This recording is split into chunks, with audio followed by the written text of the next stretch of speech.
The Illegal Curve Hockey Show rolls on. We're pleased to welcome to the program Winnipeg Jets forward. He's a winger sometimes. He's a center sometimes. He's a renaissance man. Vlad Namestnikov joins us on the show. Vlad, thanks for joining us. How are things? Things are good. Thanks for having me. It's our pleasure. We appreciate you giving us some time to talk to our audience, talk about the offseason, talk about, I guess, really, we'll start with the big decision that you made, which is re-signing in Winnipeg. It's a 2-year contract that happened on July 1st. What went into your decision? I guess we'll start with the low-hanging fruit, and then we'll see where the interview takes us from there. What went into your decision to re-sign in Winnipeg? Whenever the first time I got to Winnipeg, I loved everything. I mean, amazing team, great coaches.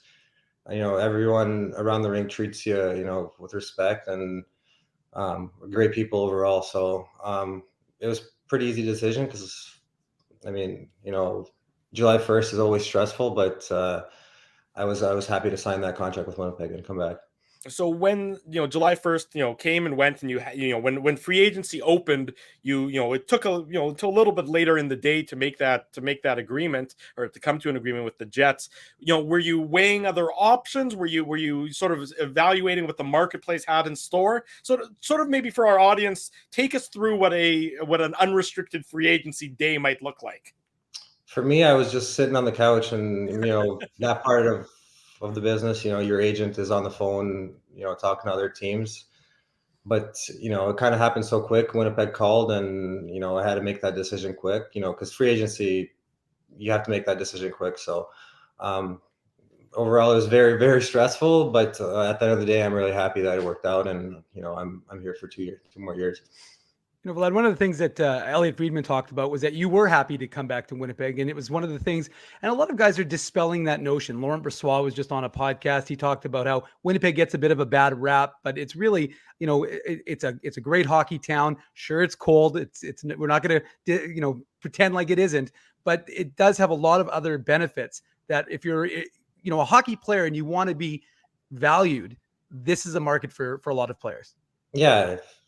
You're 100% right. For me, that when I saw the whiteout in playoffs, that was when I was like, wow, this is what hockey's all about. This is why you want to play hockey in front of those fans. I mean, that I had goosebumps when that happened. So yeah, as you said, it's a hockey market, great fans, they treat you well, so nothing to really complain about. Yes, it's cold, but I mean, at the end of the day, who really cares about that kind of stuff? So I'm happy to be back. You could with a $2 million contract, you can afford a nice heavy jacket to keep you warm in the winter, right? For sure. When you came to Winnipeg, right around the trade deadline last year, were you familiar with any of the guys on the team in particular? Did you have any connections, guys that were sort of reaching out to you when the trade went down and talking about what you were sort of coming into, a team that had really some high peaks earlier in the year, but had maybe been in a bit of a valley and then needed that big push to get into the playoff spot? Yeah, I played with a couple guys. I played with Sam Gagner in Detroit the year before. I played with Neil Pionk on the Rangers. So there were a couple familiar faces, but other than that, you come into the locker room, you meet everyone, and you go out there and play. For me, it was a quick turnaround. I got there, and we had a game that day. So yeah, I came in the locker room, met everyone, and hopped on the ice with them. So that's how the business works sometimes. You can just call guys by their number until you fully learn their name when you're on the ice, right? Exactly. Something along those lines. I mean, that was sort of a bit of a bizarre stretch for you. You went from Tampa to San Jose, albeit quite briefly, to Winnipeg. So, that whirlwind that's going on at that point in time, how are you sort of handling that? How are you sort of navigating those waters when all those moves are happening at once? Yeah, when I got traded from Tampa to San Jose GM called me right away and said they're gonna flip me, but I didn't know where. So I think it was like a day and a half. I was just sitting there and not knowing what was going to happen. And then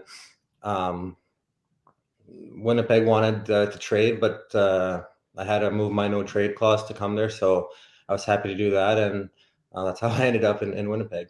So what went into that decision? A lot of guys, we hear it nonstop. Oh, that guy will never come here. He's got a no trade clause. That guy won't come here. He's got a no move clause, things like that. Why were you so willing to do that, contrary to what we allegedly hear from so many others? Because I thought it was a good fit. Team was doing well. That's all you can ask for is to play in the playoffs, which Winnipeg was in. And um, I think I knew all the coaches. I played for all the coaches, Bones in Dallas and Tampa. So that familiarity, I wanted to be familiar with the coaches. So and as I said, the team was doing good, and it's a great group of guys. And we proved that down the stretch there and made the playoffs. Vlad, Drew talked about it a little bit off the top, said you're a sometimes center, sometimes winger. Do you have a preference? I know sometimes guys don't care, but do you have a preference where you play positionally? Honestly, no. I came in the league as a centerman, but when I got traded to the Rangers, I kind of had my, troubles and had to kind of move to the wing and learn that game. But overall, it doesn't really matter where I play. Wherever the coaches see me, I'll gladly fill in and do my best at that position. Vlad Namestnikov is our guest on the Illegal Curve Hockey Show. Vlad, you talk about the importance of familiarity with Rick Bowness and some of the coaching staff. Is that sort of maybe an underrated factor in a player's decision making? Knowing what sort of situation they're setting foot in, knowing the coaching staff, knowing what's expected of them. Is that maybe more of a factor than people really put an emphasis on? I think so. For me personally, it was a big factor.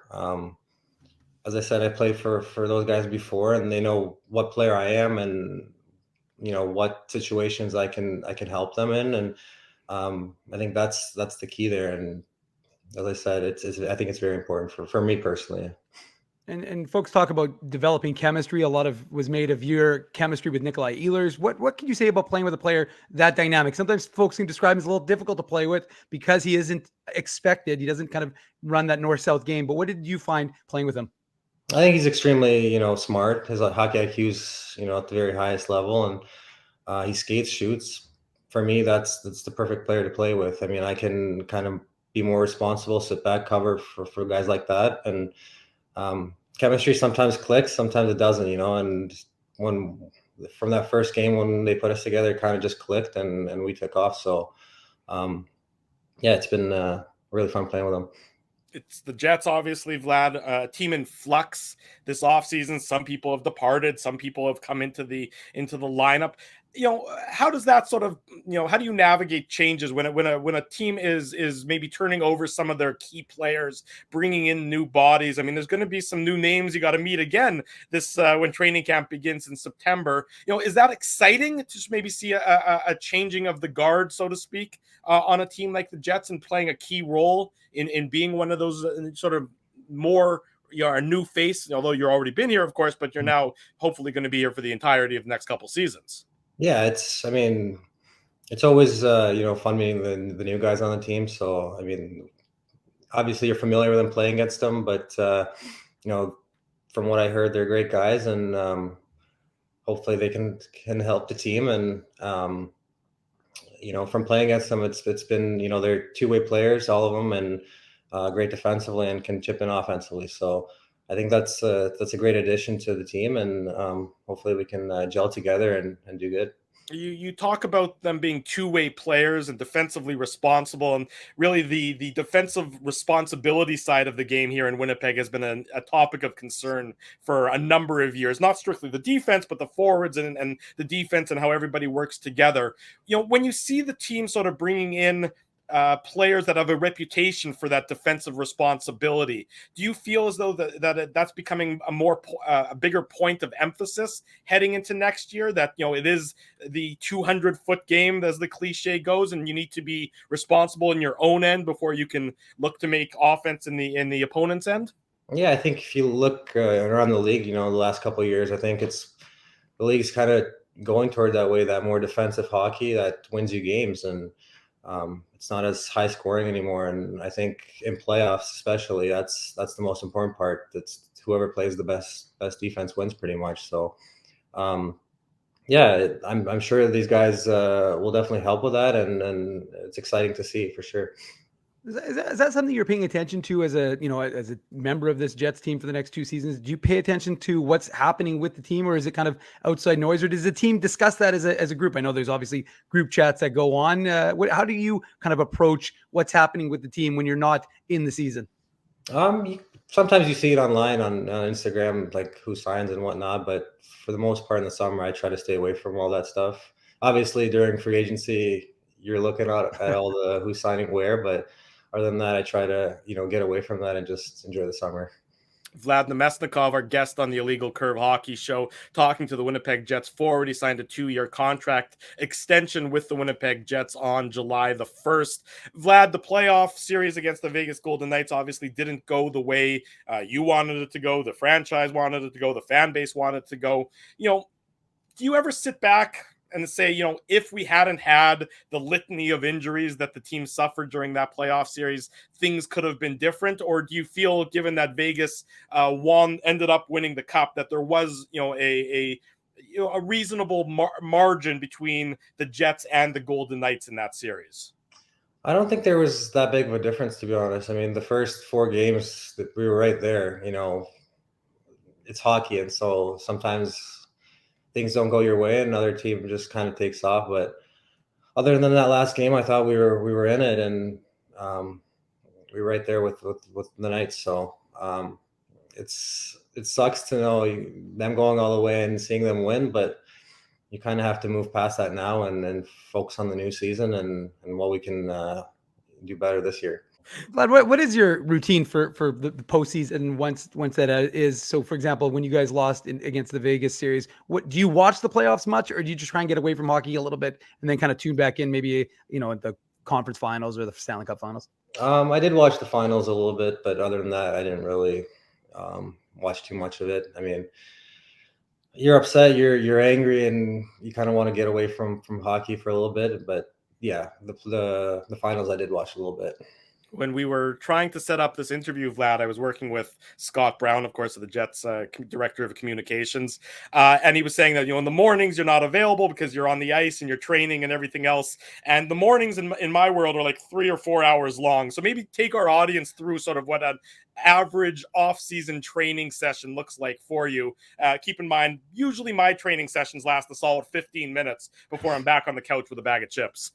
Yeah, you wake up. I'm at the gym at 9, 30-minute stretch, warm up, and then hour and a half workout. So you're there for about 2.5 hours sometimes. And then, I'm lucky my ice sessions are right across the street. So kind of run over there and you're on the ice for another hour and a half. And that's pretty much your day. Then get home, eat, sleep.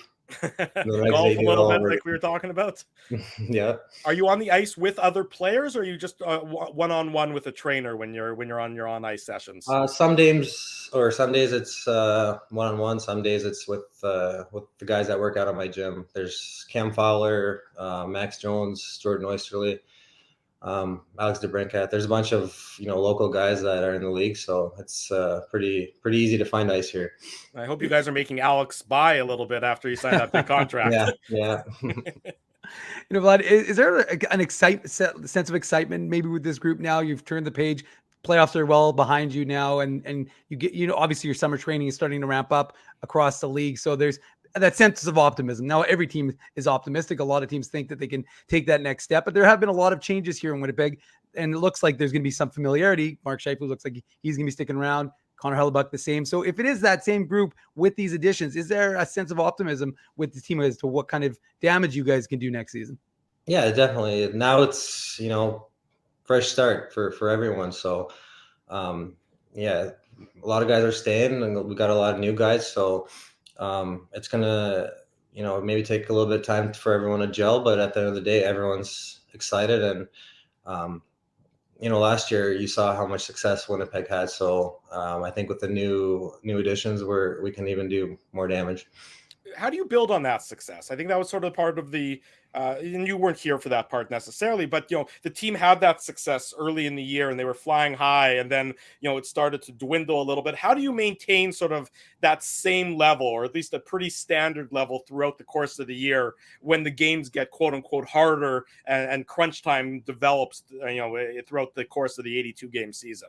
I think you just got to stay focused throughout the whole year. I mean, sometimes you're going to have ups and downs, but that's, it's a hard league to play. So you're obviously going to have those ups and downs, but when you do, you have to kind of, climb out of those downs and climb up. So as I said, there's a lot of new good additions. So hopefully we can quickly gel and take off from the first game. Vlad, you've played in this league a long time. You know a lot of these players. Was there anybody when you got to Winnipeg that jumped out at you in terms of a skill set, and you were like, wow, when I'm actually practicing with this guy and playing with this guy's skills are kind of off the charts. I wasn't anticipating just how good they were. I mean, there's a bunch of superstars on the team. I mean, you look at Kyle Connor, his shot, and Mark Scheifele, his skill set and his vision. You look at Morrissey on D, what he can do on that side of the ice, and dance around guys. So yeah, you look at their work ethic and it just surprises you, and that's how it should be. And guys look up to those guys, and that's how it should be. Vlad, you've spent the majority of your career, I think with the exception of, let me do some quick math, 20, 35, 44 games you've played in the Western Conference, not including the playoffs. So you spent the majority of your career in the East. What was the big difference you noticed, if there was one, when moving from an Eastern, where the majority of your games are played against the Eastern Conference, versus the Western Conference? I think the travel was the biggest part. It's longer flights. You spend more time on the plane. So I think that's the biggest difference. But hockey wise, I think it's all teams are pretty much the same way now. Everyone plays, that, defensive style and doesn't give up much. So yeah, I think the travel is the biggest part. And I guess the travel is inevitable. It's one of those things you can't make the distance between Winnipeg and Los Angeles any shorter. But do you do anything personally to try and sort of mitigate the impact of that travel, or the team and the sleep science and all sort of those new approaches that are at least probably relatively new in the last decade or so? Yeah, on the plane, I usually try to sleep right when I get on it. Honestly, whenever we take off, I kind of just doze off. But if I can't sleep, I usually read or watch TV shows or movies. Nothing really out of the ordinary. Vlad, you've been in pro hockey now since you graduated from London Knights, I think about 10 or 11 years already. So are you at the point in your career, like, how has already 10 or 11 years elapsed, and now I'm kind of at the midpoint of my career? Yeah, time flies. It feels like it started yesterday. I have a little brother that's 19 years old. He's kind of making his way into the pro hockey right now. So I'm telling him, you got to enjoy, every day, because it does fly, and it gets up to you. Vlad Namestnikov, forward for the Winnipeg Jets. We appreciate your time. Thank you for joining us. When do you make your way to Winnipeg? What's the rest of the summer sort of look like for you approaching training camp? I'll probably spend another month here, skating, working out, and then head to Winnipeg. And I haven't really talked to any of the guys when they usually go over there. So I'm sure there's plenty of ice and workouts there too. So I'll figure that out. Vlad, just one quick addition. There's a lot of Russian-born or guys who are there's Danny Zhilkin, who was born in Russia but grew up in Canada. Do you ever take on a bit of a leadership role with those types of guys? Because they're in the organization. They're playing for the Moose, Nikita Chibrikov, Danny Zhilkin, Dmitry Kuzmin, who's Belarusian, but that sort of idea, these young guys, because, I think too many people, and I know you basically grew up in North America, but for a lot of guys coming over here, people take for granted how difficult that transition is. Mm-hmm. Do you see that as an important thing for you to be able to take a role with these guys who, language could be a bit of a barrier for them? Yeah, for sure. I've went through this with, the Russians on Tampa. Whenever they first came over, they couldn't speak English. They just don't know what life is like here. So I've been helping those guys, and if these guys need help, I'm here, and I'll for sure help with anything they need. So, but it's not easy coming from another country with not knowing the language and all that stuff. So yeah, but I'm here to help. I'm happy to help with that kind of stuff. So excellent. Vlad Namestnikov, thank you for joining us on the Illegal Curve Hockey Show. Vlad, best of luck with the rest of the summer, whatever fun stuff you have in store, and we'll see you in Winnipeg for training camp in the not so distant future. thanks for having me. Alrighty, thanks, Vlad. Thanks, Vlad.